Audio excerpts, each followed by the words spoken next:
नमस्कार दोस्तों, स्वागत है आपका अपने YouTube चैनल पर। दोस्तों उम्मीद आप स्वस्थ होंगे, मस्त होंगे, अपने पढ़ाई में व्यस्त होंगे। दोस्तों जैसा कि आप लोगों को पता है, हम लोग सामान्य अध्ययन का प्रैक्टिस सेट शुरू किए हुए हैं, जो कि स्टैटिक्स क्वेश्चन होता है। ये सभी एग्जाम के लिए काफ़ी ज़्यादा इंपॉर्टेंट है, खास करके जो बिहार दरोगा का एग्जाम होने वाला है और सिविल कोर्ट और पटना हाई कोर्ट का भी एग्जाम होने वाला है। तो ऐसे में आप जितना ज़्यादा रिविजन कीजिएगा और उतना आपके लिए फायदा होने वाला है। जितना रिविजन कीजिए उतना, क्योंकि स्टैटिक्स क्वेश्चन है, ये क्वेश्चन बदलता है नहीं, बार बार रिपीटेशन इसका होते रहता है। तो इसीलिए आप इसे शुरू से अंत तक देखा कीजिए और रिविजन करते रहिए। और इस वीडियो को लाइक शेयर जरूर कर दीजिए। अभी तक आप हमारे चैनल को सब्सक्राइब नहीं किए तो सब्सक्राइब करके घंटी दबा लीजिए, ताकि आने वाली वीडियो का नोटिफिकेशन आपको आसानी से मिल सके। और इसका पीडीएफ अगर आपको प्रैक्टिस के लिए चाहिए तो आप हमारे टेलीग्राम ग्रुप से जुड़िए, वहाँ आपको पीडीएफ और महत्वपूर्ण जानकारी उपलब्ध कराई जाती है। उसका लिंक आपको डिस्क्रिप्शन में दे दिया गया है। और इससे पहले जितने भी इसका सेट कराया गया है, अगर नहीं देख पाए तो उसके प्ले लिस्ट का लिंक जो है डिस्क्रिप्शन में दे दिया गया है, तो उसे भी जाकर जरूर देखें और हमारे चैनल से बने रहिए। चलिए ज़्यादा टाइम नहीं गवाते, इस वीडियो को शुरू करते हैं। चलिए सेट नंबर 45 का पहला क्वेश्चन देखते हैं। कहता है संविधान के किस अनुच्छेद के तहत राष्ट्रपति को संसद का संयुक्त अधिवेशन बुलाने का अधिकार है। तो यह अधिकार राष्ट्रपति को अनुच्छेद 108 के तहत दिया गया है। बी नंबर से आंसर हो जाएगा। आगे का निम्नलिखित में से कौन भारत के राष्ट्रपति के चुनाव में निर्वाचक मंडल के सदस्य नहीं होते हैं। तो जो नहीं होते हैं वो आपको राज्य विधान परिषद के निर्वाचित सदस्य होते हैं, इसके सदस्य नहीं होते हैं। डी नंबर से आंसर हो जाएगा। चलिए आगे है।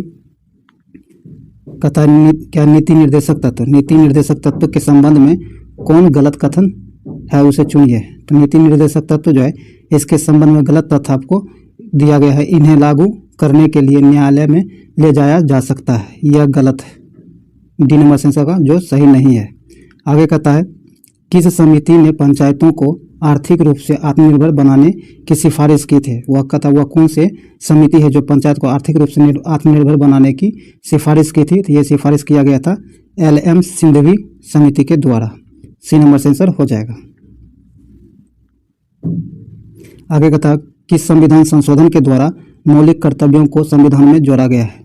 संविधान में मौलिक कर्तव्यों को जो जोड़ा गया है, यह जोड़ा गया है 42वां संविधान संशोधन के द्वारा। और यह 42वां संविधान संशोधन आपको 1976 में हुआ। कब? 1976 में हुआ, ध्यान रखिएगा। चलिए आगे कहता है संविधान के भाग 12 में किससे संबंधित प्रावधान किया गया है। संविधान का भाग 12 जो है, इसमें किसका प्रावधान दिया गया है। तो इसमें प्रावधान दिया गया है केंद्र और राज्य के मध्य वित्त का बंटवारा का प्रावधान दिया गया है। ए नंबर से आंसर हो जाएगा। चलिए आगे कहता है संविधान का कौन सा अनुच्छेद संसद को विधि निर्माण की शक्ति प्रदान करता है। तो यह शक्ति जो प्रदान करता है आपको अनुच्छेद 253। कौन? अनुच्छेद 253। चलिए आगे है। कहता केशवानंद भारती बनाम केरल राज्यवाद जो 1973 में दिए गए किस निर्णय को सर्वोच्च न्यायालय के सबसे महत्वपूर्ण निर्णयों में से एक माना जाता है। तो यह माना जाता है आपको संविधान की आधारभूत संरचना का सिद्धांत के लिए। सी नंबर से आंसर हो जाएगा। चलिए आगे है। संविधान के भाग 17 में संघ के शासकीय प्रयोजनों के लिए प्रयोग होने वाले अंकों का वर्णन है। यह निम्नलिखित में से है। तो इसका सही आंसर हो जाएगा आपको भारतीय अंकों का अंतर्राष्ट्रीय रूप। भारतीय अंकों का अंतर्राष्ट्रीय रूप। सी नंबर से आंसर हो जाएगा। आगे कहता है राज्यपाल के संबंध में गलत कथन को चुनिए। राज्यपाल के संबंध में कौन सा कथन गलत दिया गया है, ये चुनना है। कहता है वेतन राज्य के संचित निधि से दिया जाता है, यह सही है। वेतन भारत की संचित निधि से दिया जाता है, यह गलत है। उसके बाद कहता है पेंशन राज्य की संचित निधि से दिया जाता है, तो यह भी सही है। यह भी गलत। यह भी गलत है। पेंशन भारत की संचित निधि से दिया जाता है, यह सही है। तो इस प्रकार आपको गलत चुनने के लिए कहा था, तो 2 और 3 हो जाएगा। तो सी नंबर यहाँ सही आंसर हो जाएगा, जो गलत है। 2 और 3। चलिए आगे है। कहता है किस शासक को उसके सिक्कों पर बीना के लिए अंकित किया गया था। तो इसका सही आंसर हो जाएगा आपको समुद्रगुप्त। किसे? समुद्रगुप्त को। आगे कहता है वैदिक काल में आजीवन व विवाहित रहने वाली कन्याओं को निम्नलिखित में से क्या कहा जाता था। तो ऐसी कन्याओं को अमाजू कहा जाता था। बी नंबर से अमाजू। चलिए आगे है। कहता है ताम्रपाषाणिक स्थलों में अनाज का सबसे बड़ा साक्ष्य किस स्थल से प्राप्त हुआ है। तो ये प्राप्त हुआ है नवदा टोली से। सी नंबर से नवदा टोली। आगे कहता 14वीं सदी पूर्व, 14वीं सदी पूर्व का बोगाचा क्या बोगाज कोई अभिलेख कहाँ से प्राप्त हुआ है? तो यह प्राप्त हुआ है एशिया क्या एशिया माइनर्स, कहाँ से? Asia minors. ए नंबर से आंसर हो जाएगा। आगे निम्नलिखित में से किस संगठन का नाम वर्ष 1885 में बदलकर भारतीय राष्ट्रीय कांग्रेस रखा गया था? तो ये बदल कर रखा गया था। इससे पहले से क्या कहा जाता था? तो भारतीय राष्ट्रीय संघ कहा जाता था उस समय से, 1885 से पहले। तो ए नंबर से आंसर हो जाएगा। आगे कहता सुभाष चंद्र बोस के बारे में निम्नलिखित में से कथन गलत का चयन कीजिए। सुभाष चंद्र बोस जो है, इनके बारे में कौन सा कथन गलत दिया गया है? तो इनके बारे में जो गलत है, कहता यह जापान की सहायता से दक्षिण अफ्रीका सेंटर का गठन किया था, यह गलत है। बी नंबर से आंसर हो जाएगा जो गलत दिया गया है। चलिए आगे है। आगे कहता है मशस्त रागीर की शुरुआत किस मुगल शासक ने की थी? तो इसकी शुरुआत जो किया था वो औरंगजेब ने। किसने? औरंगजेब ने। सी नंबर से होगा औरंगजेब। आगे कहता फतवा ए आलमगीरी मुस्लिम कानूनों का एक संकलन समिति निम्नलिखित में से किस शासक के शासनकाल में लिखा गया था? तो यह जो लिखा गया था वो औरंगजेब के शासनकाल में। किसके? औरंगजेब के शासनकाल में। बी नंबर से आंसर हो जाएगा। कलकत्ता में हिंदू कॉलेज के संस्थापक कौन थे? कलकत्ता में हिंदू कॉलेज जो स्थापित किया गया था, इसके संस्थापक राजाराम मोहन राय थे। कौन? राजाराम मोहन राय इसके संस्थापक थे। आगे था लॉर्ड डलहौजी के द्वारा भारत में रेलवे लाइन डालने का मुख्य उद्देश्य क्या था? तो इसका मुख्य उद्देश्य था खानों को बंदरगाह से जोड़ना। सी नंबर से आंसर हो जाएगा। आगे है वह सहयोग आंदोलन के दौरान विदेशी कपड़ों को जलाने को एक निष्ठुर बर्बादी किसने कहा था? तो यह जो कहा था आपको रविंद्रनाथ टैगोर के द्वारा कहा गया था। सी नंबर से आंसर हो जाएगा रविंद्रनाथ टैगोर। द्वितीय गोलमेज सम्मेलन में कांग्रेस का प्रतिनिधित्व किसने किया था? तो द्वितीय गोलमेज सम्मेलन में कांग्रेस का प्रतिनिधित्व जो किया गया था यह महात्मा गांधी के द्वारा किया गया था। सी नंबर से आंसर होगा महात्मा गांधी। निम्नलिखित ब्रिटिश प्रधानमंत्रियों में से किसने भारत में क्रिप्स मिशन भेजा था? भारत में क्रिप्स मिशन जो भेजा था तो ये भेजा गया था विंस्टन चर्चिल के द्वारा। किसके द्वारा? विंस्टन चर्चिल के द्वारा। सी नंबर से आंसर हो जाएगा। आइए आगे सूची 1 को सूची 2 से मिलान करना है। सूची 1 में मसाला दिया गया है और दूसरी तरफ उत्पादित शीर्ष राज्य दिया गया था। आइए देखते हैं। केसर क्या है? केसर का उत्पादन सबसे ज़्यादा कहाँ होता है? तो जम्मू कश्मीर में। तो ये 4 से मिल जाएगा। काली मिर्च जो है इसका उत्पादन सबसे ज़्यादा होता है आपको केरल में, तो 3 से मिल जाएगा। हल्दी का उत्पादन सर्वाधिक होता है आपको आंध्र प्रदेश से, तो ये 2 से मिल जाएगा। और जीरा आपको राजस्थान से हो जाएगा। तो इस प्रकार 4 3 2 1 है, 4 3 2 1 बी नंबर यहाँ से आंसर हो जाएगा। चलिए आगे है। आगे कहता है किस कीमत को किसानों के लिए बीमा कीमत की संज्ञा दी गई है? कहता हुआ कौन सी कीमत है जिसे किसानों के लिए बीमा कीमत की संज्ञा दी गई है? तो यह दिया गया है न्यूनतम समर्थन मूल्य को। किसे? न्यूनतम समर्थन मूल्य को। इसे MSP शॉर्ट में कहा जाता है। आगे कहता है राष्ट्रीय कृषि तथा ग्रामीण विकास बैंक नाबार्ड की स्थापना किस समिति के अनुसंस्थापक की गई थी? नाबार्ड बैंक जो है इसकी स्थापना आपको की गई थी शिवरामन सिंह समिति की अनुशंसा पर। सी नंबर से आंसर हो जाएगा। चलिए आगे है। आगे कहता भिलाई इस्पात संयंत्र। क्या भिलाई इस्पात संयंत्र किस देश की सहायता से स्थापित किया गया था? तो इससे पहले वाले टेस्ट में जब बताया गया था आपको जो स्मरणीय तथ्य था उसमें, तो आपको जरूर याद होगा। तो ये भिलाई इस्पात संयंत्र जो है इसकी स्थापना जो किया गया था इसमें किसकी सहायता ली गई थी? तो ये लिया गया था आपको सोवियत संघ का। किसी सोवियत संघ के सहयोग से इसकी स्थापना की गई थी, ध्यान में जरूर रखिएगा।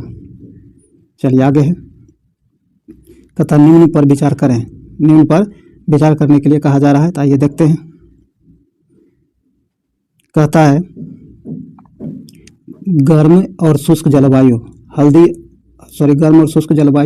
हल्की और गीली सर्दी सदाबहार ओक के पेड़। कहता उपयुक्त भौगोलिक विशेषताएं निम्नलिखित में से किस क्षेत्र की एक विशिष्टताएं हैं? तो इसका आंसर भूमध्य सागरीय। किसका? भूमध्य सागर का। ए नंबर से आंसर हो जाएगा। चलिए आइए सूची 1 को सूची 2 से मिलान किया गया है। इसमें जो सुमेलित नहीं है, जो गलत है, उसे ढूंढने के लिए कहा गया है। तो आइए हम लोग देखते हैं। तो इसमें जो गलत सुमेलित किया गया है ये आपको माना दर्रा सिक्किम, यह सुमेलित नहीं है। सी नंबर से आंसर हो जाएगा जो सुमेलित नहीं है, बाकी सब सुमेलित दिया गया है। देख लीजिएगा एक बार जरूर।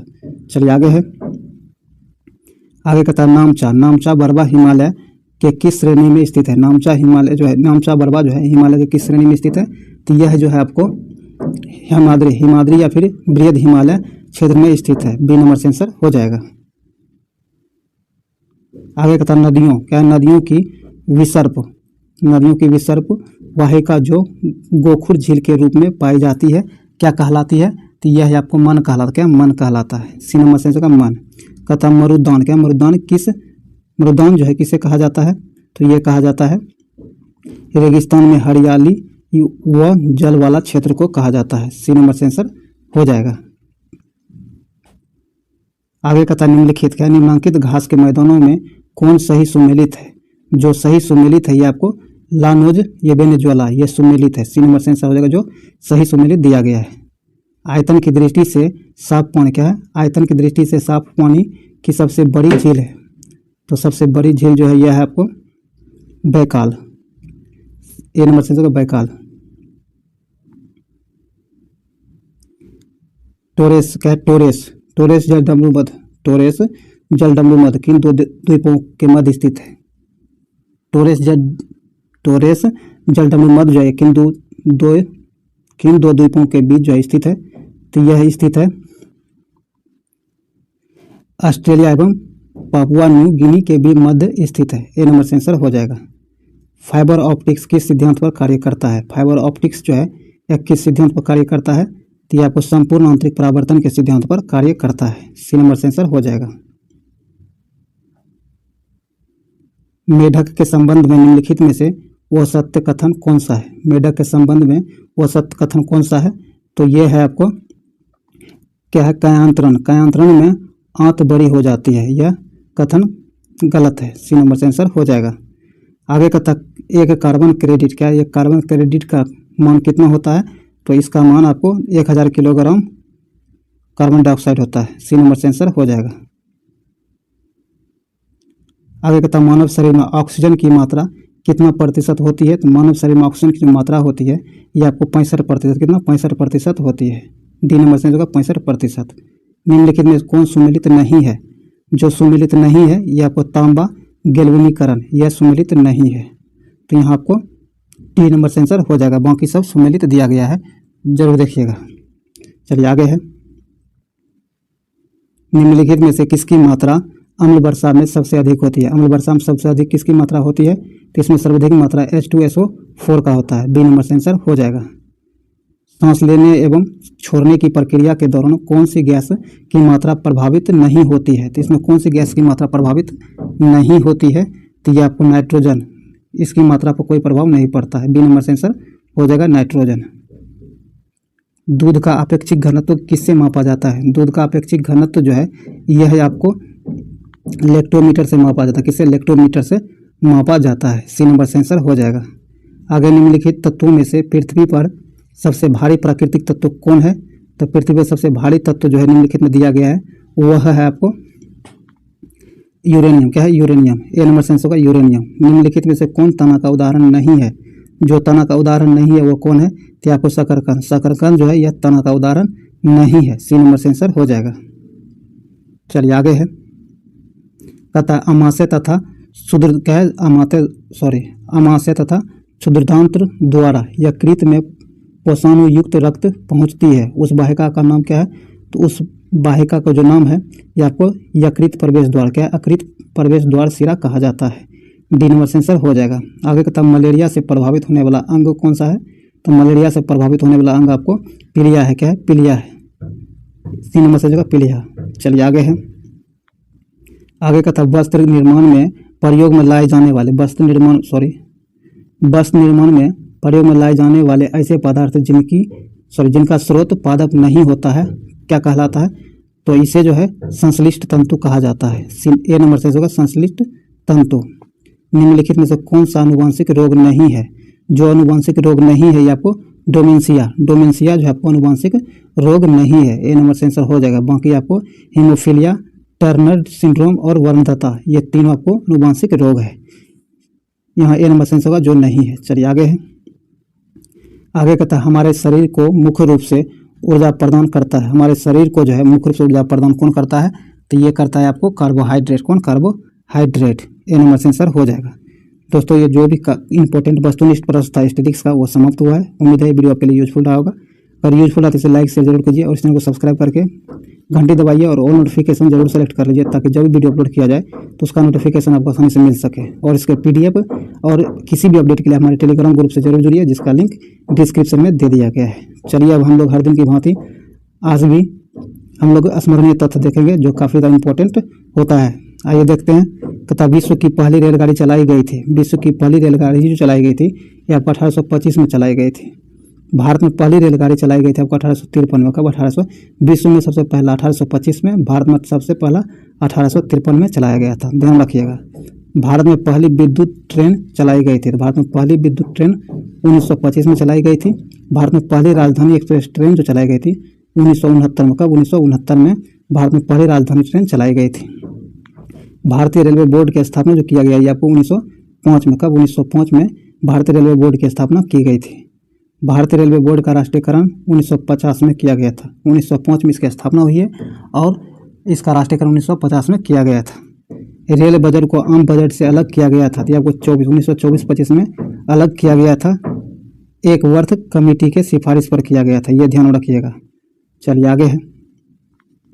तथा रेल बजट को पुनः आम बजट में शामिल किया गया था। 1924-25 में तो अलग कर दिया गया था, लेकिन पुनः 2017 में इसे फिर से शामिल कर दिया गया है। ध्यान रखिएगा, 2017 में शामिल किया गया, फिर से एक साथ कर दिया गया है। आगे कहता कलकत्ता मेट्रो रेल की शुरुआत हुई है। कलकत्ता मेट्रो रेल की शुरुआत आपको 1984 में हुई है। दिल्ली मेट्रो रेल की शुरुआत आपको 2002 ईस्वी में की गई है। स्वतंत्र भारत का पहला मोनो रेल जो चलाया गया था ये आपको 2014 में चलाया गया था मुंबई में। कहाँ? मुंबई में। भारत का पहला रेलवे विश्वविद्यालय खोला गया है तो आपको बड़ौदा गुजरात में खोला गया है। भारत का पहला रेलवे विश्वविद्यालय बड़ौदा गुजरात में खोला गया है। भारत का सबसे बड़ा बंदरगाह जो है आपको जवाहरलाल नेहरू बंदरगाह है, जो मुंबई में स्थित है। जो मुंबई में स्थित है। और वहीं आपको सबसे गहरा, भारत का सबसे गहरा बंदरगाह की बात कहा जाए तो विशाखापट्टनम में। कहाँ? विशाखापट्टनम बंदरगाह जो है ये भारत का सबसे गहरा बंदरगाह है। ध्यान रखिएगा। भारत का कृत्रिम बंदरगाह चेन्नई है। भारत का कृत्रिम बंदरगाह चेन्नई है। आगे कहता है भारत का ज्वारीय बंदरगाह कांडला है। कौन? कांडला है भारत का ज्वारीय बंदरगाह। अब आइए हम लोग राष्ट्रीय जलमार्ग के बारे में देखते हैं।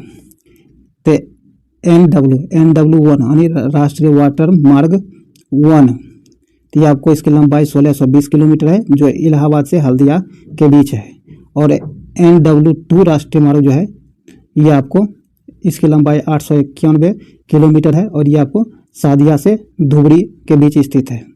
और NW3 जो है ये इसकी लंबाई 205 किलोमीटर है और ये आपको कोल्लम से कोट्टापुरम के बीच स्थित है।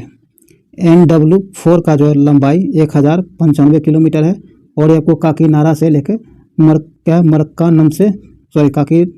काकीनाडा से लेकर मरकानम के बीच स्थित है। और NW5 जो है इसकी लंबाई 623 किलोमीटर है, जो तलचर से लेकर धमरा के बीच स्थित है। और NW6 इसकी लंबाई 121 किलोमीटर है और ये आपको लखीपुर से भांगा के बीच स्थित है। तो ये काफ़ी ज़्यादा इंपॉर्टेंट तथ्य था, इसे आप एक से दो बार रिविजन जरूर कर लीजिएगा ताकि एग्जाम में आपको आसानी हो बनाने में। तो चलिए ज़्यादा टाइम नहीं गवाते हैं, इस वीडियो को यही समाप्त करते हैं। समाप्त करने से पहले दोस्तों इस वीडियो को लाइक से जरूर कर दीजिए, चैनल सब्सक्राइब कर लीजिए और अपने दोस्तों के साथ शेयर जरूर कीजिए ताकि ये मैक्सिमम लोगों तक पहुँच सके। तो चलिए इस वीडियो को यही समाप्त करते हैं, मिलते अगले वीडियो में, तब तक के लिए जय हिंद।